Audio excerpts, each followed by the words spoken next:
Hello friends, स्वागत है आपका होनहार माइंड के यूट्यूब चैनल पे। तो आज हम फिर से बात करेंगे आरआरबी एनटीपीसी में जो भी प्रीवियस ईयर के सेट आए थे, ठीक है, उनका डिस्कशन कर रहे हैं, जिसमें आज भी हम लोग 10 सवाल देखेंगे। और आज भी जो सवाल हम लोग सॉल्व करेंगे वो आपका 29 अप्रैल 2016 का शिफ्ट 2 का प्रश्न है। तो इसी शिफ्ट का हमने कल भी सॉल्व करवाया था, आप पिछले वीडियो को भी ज़रूर देखे होंगे, और यदि नहीं देखे हैं तो उनको भी देखिए। और इस चैनल पे आपको बताना चाहेंगे कि इस पे आपको साइंस का भी वीडियो मिल जाता होगा, और आर.एस. अग्रवाल का मैं परसेंटेज जो चैप्टर है उसको भी सॉल्व कर रहा हूँ, तो उसका भी आप लोग फ़ायदा ज़रूर उठा रहे होंगे। तो आज का पहला सवाल देखते हैं कि एक रेखीय कोण का मान है। देखिए, रेखीय कोण किसको कहते हैं? नाम से ही लग रहा है कि रेखा, ठीक है, और इसका मान कितना होता है? देखिए, तो ये कितना होता है? 180 डिग्री। देखिए ऑप्शन बी। आते हैं दूसरे नंबर सवाल पे। दूसरा नंबर सवाल क्या है कि एक व्यक्ति का खर्च फरवरी तथा मार्च में, पहले लिख लेते हैं, ये हो गया फरवरी और ये हो गया मार्च में, प्रत्येक महीने में 5,000 रुपया जो है वो बढ़ गया। यदि जनवरी में उसका खर्च, जनवरी भी है, देखिए जनवरी में खर्च है कितना? 5,000 लिखा हुआ है, तो उसका जनवरी से मार्च तक का औसत ज्ञात कीजिए। देखिए जनवरी में था 5,000, फरवरी में क्या बोला? फिर 5,000 बढ़ गया, तो 5,000 में 5,000 बढ़ा तो कितना हो गया? 10,000। अब देखिए, और मार्च में भी बोला 5,000 बढ़ गया, तो 10 में फिर 5,000 बढ़ गया तो कितना हो गया? 15,000। अब तीनों जो मंथ है, इन तीनों में उसका कुल कितना खर्च हुआ, तो तीनों को जोड़ दीजिए, कितना हो गया? 30,000। अब देखिए, तो क्या पूछ रहा था? औसत खर्च निकालना है, तो कुल कितना महीना? 3 महीना, तो 3 से भाग दे देते हैं, तो कितना आएगा? 10,000। Option A. आते हैं 3 नंबर सवाल पे। और 3 नंबर सवाल क्या है कि यदि राहुल 4 किलोमीटर प्रति घंटा की चाल से चलता है तो वह दफ्तर 10 मिनट लेट पहुंचता है, और यदि वह 5 किलोमीटर प्रति घंटा से चलता है तो वह सही समय से 5 मिनट पहले पहुंचता है। उसके घर से कार्यालय की दूरी ज्ञात कीजिए। देखिए, मानते हैं ये उसका घर था और ये उसका कार्यालय था, ठीक है, यहां से इसका दूरी निकालना है। और समय का पहले देखिए, समय का ये ग्राफ है। मानते हैं कि ये उसका सही समय था, ठीक है, इसका एक्चुअल समय में यहां पे उसको पहुंचना था, लेकिन जब वह 4 किलोमीटर की स्पीड से चला, ठीक है, तो 10 मिनट लेट पहुंचा, मतलब यहां पहुंचना था, 10 मिनट इसको और लग गया, ठीक है, 10 मिनट और लग गया इससे। लेकिन वह 5 की स्पीड से चला तो 5 मिनट पहले पहुंच गया, पहुंचना था यहां, लेकिन यहां से 5 मिनट पहले पहुंच गया, ठीक। तो सही मतलब उसकी जो दूरी है घर से कार्यालय तक का, वो ज्ञात करना है। तो आप लोग देखिए कि देखिए, पहले स्पीड निकालते हैं। स्पीड क्या था? पहले 4 था, बाद में वो स्पीड अपना कितना बढ़ा लिया? बाद में वो स्पीड बढ़ा लिया 5। अब देखिए, यदि स्पीड 4 था और हो गया बाद में बढ़ा लिया 5, तो टाइम कितना लगा होगा? ठीक, टाइम इसका ठीक उल्टा, मतलब 4 के सामने 5 और 5 के सामने 4, ठीक। ये ऐसा क्यों होता है कि देखिए, यदि मान लेते हैं कि आपका 100 किलोमीटर है और आप 20 की स्पीड से चल रहे हैं, तो आपको समय कितना लगा? 5, ठीक है। और यदि आप 25 की स्पीड से आपकी चल रहे हैं, 25 की स्पीड से आपको समय कितना लगा? 4, ठीक है। मतलब यदि स्पीड बढ़ाएंगे तो समय कम लगेगा, और स्पीड यदि घटाएंगे तो समय ज़्यादा लगेगा। चलिए देखिए क्या बोल रहा है कि यदि वो चला 4 किलोमीटर से तो दफ्तर 10 मिनट लेट, और यदि 5 से चला तो 5 मिनट पहले। तो देखिए, समय ये था। कुल मिला के देखिए, जब एक प्लस में हो और एक माइनस में हो, ये सिर्फ समय में मैं बता रहा हूँ, तो ये दोनों जुट जाएगा, ठीक है। यही कॉन्सेप्ट आपको रेलगाड़ी में और नावधारा में काम आएगा, ठीक। तो ये देखिए, इन दोनों का अंतर कितना है? 1 यूनिट, और 1 यूनिट का मान कितना दिया हुआ है? इन दोनों को बोले जुट जाएगा तो 15 मिनट। तो 1 यूनिट बराबर यदि 15 मिनट है तो 4 यूनिट बराबर कितना होगा? 60 मिनट या 1 घंटा, और 5 बराबर क्या होगा? 75 मिनट या 1.25 घंटा, ठीक। अब देखिए क्या पूछ रहा था? डिस्टेंस। तो देखिए, समय आपका ये है, और स्पीड आपका ये है, तो डिस्टेंस निकाल सकते हैं क्या? डिस्टेंस बराबर क्या होता है? Speed into time. Time kilometre प्रति घंटा में लेना है, तो इसलिए हम लोग 1 घंटा जो आसान है उसी को लेते हैं। तो स्पीड था 5 और टाइम 1, कितना आ गया? 5 किलोमीटर, मतलब ऑप्शन सी। ऐसा यदि आप सोच रहे होंगे कि इससे नहीं आएगा उत्तर, तो इससे भी आ जाएगा। देखिए इसमें क्या हो जाएगा कि देखिए इसको कर देते हैं फ्रैक्शन से, इसको तोड़ते हैं कि कितना हो जाएगा ये 5/4, ये हो गया टाइम। स्पीड से गुना करेंगे 4, देखिए 4 4 खत्म, फिर से आ गया 5 किलोमीटर प्रति घंटा। और ये इसका सबसे बेस्ट मेथड है, इसको आप लोग 2-3 बार देखिए, और यदि आप ये समझ गए तो ऐसे सवाल को आप चुटकियों में हल कर सकते हैं। आते हैं चौथे नंबर सवाल पे।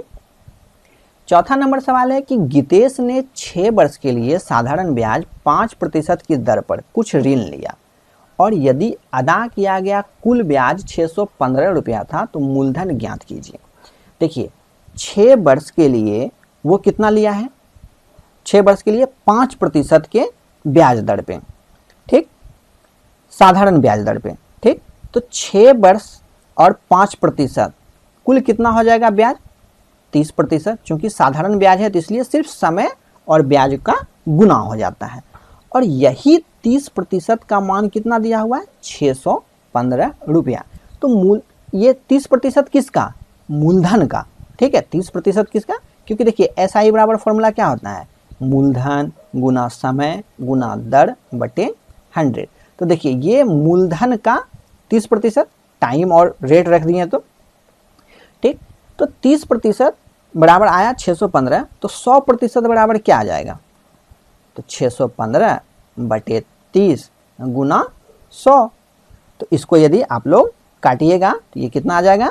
2050, मतलब ऑप्शन बी। अगले सवाल के लिए देखिए एक तालिका दिया गया है जो कि आपका 5 से लेके 7 तक के सवालों के लिए मान्य होगा।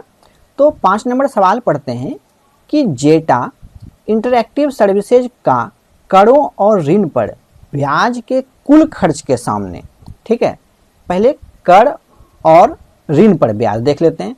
कर कितना है? 10, ठीक, और ऋण पर ब्याज कितना है? 17.5। तो लिख लेते हैं हम लोग, कर कितना है? 10, और ब्याज पर, ऋण पर ब्याज कितना है? 17.5 के सामने आधारिक संरचना और परिवहन। तो आधारिक संरचना और परिवहन देख लेते हैं। आधारिक संरचना कितना है? 20, और परिवहन कितना है? 12.5, मतलब 12.5। तो 20 प्लस 12.5, इन दोनों को ऐड कर देते हैं तो कितना आ जाएगा? ये 275। नीचे कितना आ जाएगा? 325। ये दोनों खत्म। तो इन दोनों को आप काटिए, क्या आ जाएगा? 11/13। ये देखिए ये 11/13 हम लोगों ने उल्टा कर दिया, के सामने, इसके सामने लिखना था, ठीक है, तो ये उल्टा कर दीजिए आप लोग। क्या हो जाएगा? 13/11, मतलब ये वाला ऊपर लिखाएगा और ये नीचे लिखाएगा, ठीक। तो मतलब ऑप्शन डी। 6 नंबर सवाल को पढ़ते हैं। 6 नंबर है कि यदि जेटा इंटरैक्टिव सर्विसेज का विज्ञापन पर व्यय 2.10 करोड़ है तो परिवहन, पहले देखिए विज्ञापन है कितना। देखिए विज्ञापन 15 दिया हुआ है, ठीक, और 15 का ये मान कितना दिया हुआ है? देखिए यहाँ पे हम लोग लिख लेते हैं कि 15 का मान दिया हुआ है कितना? 2.10 करोड़। तो परिवहन और कर के बीच अंतर कितना है? देखिए पहले परिवहन कहाँ है? ये परिवहन, ये है 12.5। परिवहन और कर, ये देखिए कर है 10, तो दोनों के बीच कितना अंतर है? तो 12.5 में 10 घटाएंगे तो कितना आ जाएगा? 2.5, मतलब 2.5। तो 12.5 माइनस 10 बराबर कितना लिखेंगे? 2.5। तो 15 बराबर यदि 2.10 करोड़ है तो 2.5 निकालना है। तो देखिए 15 में, ठीक है, 15 में यदि आप 6 से भाग दे देंगे, ठीक है, तो ये आ जाएगा 2.5। तो इसी तरह यदि इधर भी कर दे दें, इसमें भी यदि 6 से भाग दे देते हैं तो कितना हो जाएगा? देखिए 6, 3, 18, और बचा कितना? 3 और 0, 6 5 30। 2 के बाद दशमलव है तो 2 के बाद दशमलव, 0.35 करोड़, ठीक है। और 0.35 करोड़ को क्या लिखते हैं? 35 लाख, ठीक है। चलिए देखते हैं 7वां नंबर सवाल क्या है। 7वां नंबर सवाल है कि यदि ऋण पर ब्याज की रकम 2.45 करोड़ है तो देखिए ऋण पर ब्याज की रकम कहाँ है, ऋण पर ब्याज मतलब 17.5। तो देखिए 17.5 का वैल्यू कितना दिया हुआ, 2.45 करोड़। ठीक है, तो जेटा इंटरैक्टिव सर्विसेज की विज्ञापन कर और संशोधन एवं विकास, ठीक है, मतलब क्या हो गया, इसका विज्ञापन देखना है, कर और संशोधन देखना है और विकास देखना है। तो देखिए विज्ञापन पे इसका कितना है 15 और कर पे कितना है 10 और देखिए ये हुआ 5। ठीक है, मतलब 15, 10 और 5, 15, 10 और 5। ठीक है, संशोधन एवं विकास पे देखिए तो लिखते हैं 15 प्लस 10, 15 हो गया किसका, विज्ञापन का, कर का कितना हो गया 10 और संशोधन एवं विकास, ठीक है, इसको क्या कितना था 5, कुल मिला के कितना हो गया ये 15, 5, 20, 10, 30। तो देखिए 17.5 का मान दिया हुआ है कि 2.45, तो 30 का निकालना है, तो 2.45 बटे 17.5, ठीक है, गुना 30। इसको आप लोग सॉल्व कीजिए। देखिए तो सॉल्व यदि देखिए यहाँ पे एक जीरो दे देते हैं दशमलव के बाद, देखिए ये खत्म, जीरो से ये जीरो चला गया और ये काटने पे कितना आ जाएगा आपका 147 बटे 35, मतलब 4.20 क्या करोड़, कितना, ऑप्शन सी।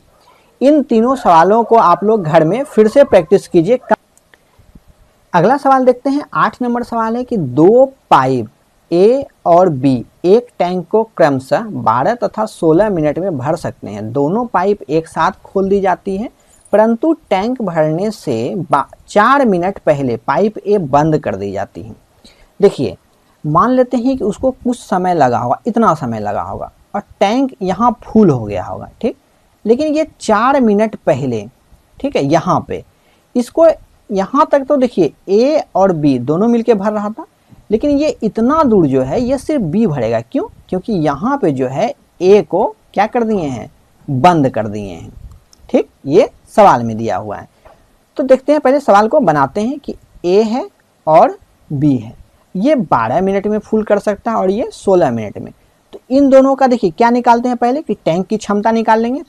कैसे निकालेंगे, तो एलसीएम, एलसीएम इसका क्या आएगा, इसका एलसीएम देखिए 16 और 12 का ये आएगा 48। तो 48 यदि 12 मिनट में भरता है तो उसका क्षमता क्या है, इसको भाग देते हैं 48 में 12 से, इसका क्षमता कितना निकल जाएगा 4 और बी का कितना निकलेगा 3। ठीक है, तो अब देखिए कि 4 मिनट पहले ए को बंद कर दिया, तो मतलब लास्ट के 4 मिनट में कौन टैंक को फुल किया है, सिर्फ बी। तो 1 मिनट में टैंक ये बी जो नल है वो 3 भर सकता है पानी, तो 4 मिनट में कितना भरेगा, तो देखिए 1 मिनट में यदि 3 भरता है तो 4 मिनट में आप लोग बोलिएगा 12 भर सकता है। तो टैंक का क्षमता 48 था, उसमें से लास्ट का 4 मिनट में बी कितना भर दिया 12, तो बचा कितना 36। और ये जो भरा होगा ये कौन भरा होगा, ए और बी मिलके, ए और बी मिलके भरा होगा इसको। तो ए कितना देर में भरता है 4 भरता है और बी 3, तो 4 3 7, इस हिसाब से ये 36 भरा होगा। तो निकाल लेते हैं कि कितना समय लगा होगा 7 के हिसाब से 36 को फिल करने में, तो 36/7 और इसको यदि डिवाइड करेंगे तो कितना आएगा, 36/7 को डिवाइड करेंगे तो 7 चौक 28, 7 पचे 35, 1 6। लेकिन देखिए ये सिर्फ निकला 36 तक, लेकिन लास्ट में 4 मिनट तो वो भी चला था, ठीक है, 4 मिनट, ठीक, तो इसमें 4 मिनट ऐड कर देंगे, कितना हो जाएगा, देखिए ये होगा 7, तो 5 4 9.1/7 क्या सेकेंड, मतलब ये ऑप्शन आपका ए। ठीक है, चलिए आते हैं अगले सवाल पे कि एक आदमी 6 रुपए की 20 पेंसिल खरीदता है और 6 रुपए के हिसाब से 16 के हिसाब से बेचता है, लाभ का प्रतिशत। देखिए रुपया तो 6 ही है, ठीक है, और यहाँ भी 6 ही है, इसको आप लोग देखिए ही मत, पहले ये देखिए कि खरीदा कितना 20 और बेचा कितना 16। ठीक, दोनों का प्राइस बराबर था, बीच में बराबर दे देते हैं। ठीक, तो कैसे निकालते हैं लाभ कि नीचे रहता है सीपी, तो एसपी बटे सीपी। तो देखिए एसपी ऊपर ही था, मतलब सीपी को नीचे लाए हैं, तो ये हो जाएगा 20 बटे 16। ठीक है, इसको काटिए, 4 से 5 और 4, तो देखिए कितना बढ़ रहा है, ये 4 से, तो 1 बढ़ रहा है, किससे 4 से, और 1 बटे 4 को हम लोग क्या लिखते हैं 25%, ऑप्शन बी। चलिए आते हैं आज के आखिरी सवाल पे कि देखिए 87,375 में कम से कम क्या घटाया जाए कि प्राप्ति संख्या 698 से पूर्णतः विभाजित हो जाए।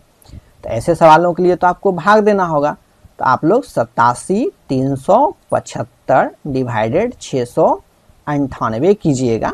ठीक है, जितना भी शेषफल आएगा, ठीक है, जितना भी शेष आएगा इसको आप लोग क्या कीजिएगा, इसमें घटा दीजिएगा। ठीक है, तो वो पूरा कट जाएगा, मतलब कितना घटाना होगा, जो भी शेष आएगा, और इसका उत्तर आप लोग बता देते हैं, आप लोगों को बी होगा। लेकिन ये कैसे बनेगा ये आप लोग बना के कमेंट बॉक्स में कमेंट कीजिएगा। उम्मीद करते हैं आपको ये सेशन भी अच्छा लगा होगा। जैसा भी लगा आप लोग इसका फीडबैक जरूर दें और अपने दोस्तों के साथ भी शेयर करें चैनल को, और चैनल को सब्सक्राइब भी करें। तब तक के लिए धन्यवाद, मिलते हैं अगले वीडियो में।